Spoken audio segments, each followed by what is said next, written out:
As a matter of fact, brothers and sisters, I think there's no doubt that the event that we're all commemorating here tonight, and we've gathered among this group of wonderful brothers and sisters, these luminous faces of people with genuine, sincere love for Fatimah Zahra alayhi salam, this particular event is more important than Ghadeer and Ashura. Two hallmarks of the identity of a Shia, Ghadeer and Ashura.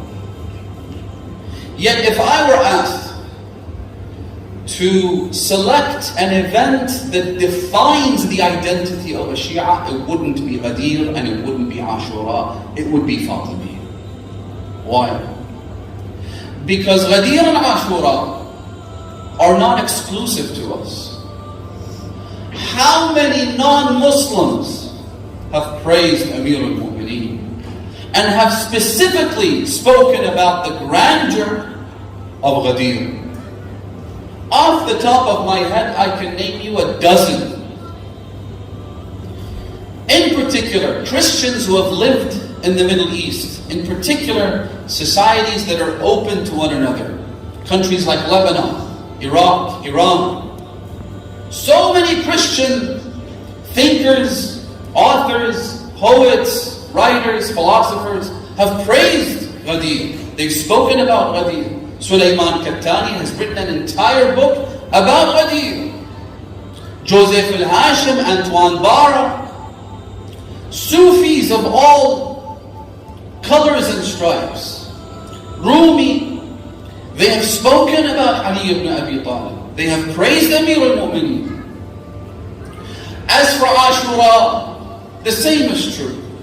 How many Christians, how many Zoroastrians, how many Jews, how many Hindus and Sikhs have been inspired by Imam Hussein? They remember and commemorate Imam Hussein.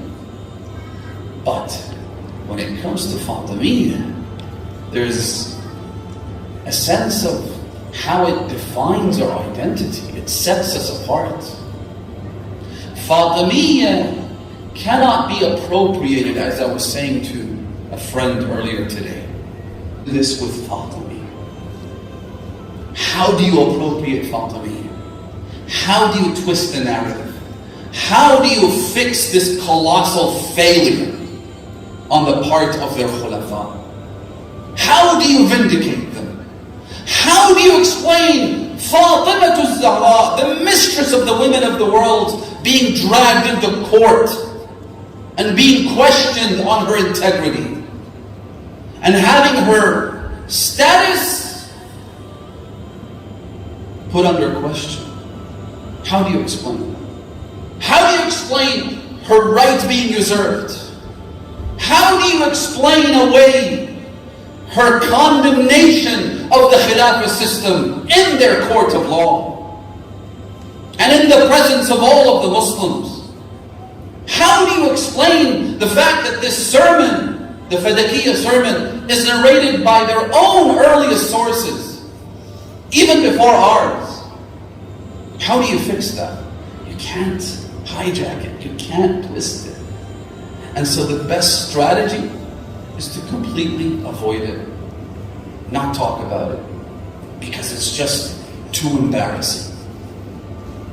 And the moment you present it to the masses, the moment you actually begin to speak about it, is the moment you've lost your case. You're done.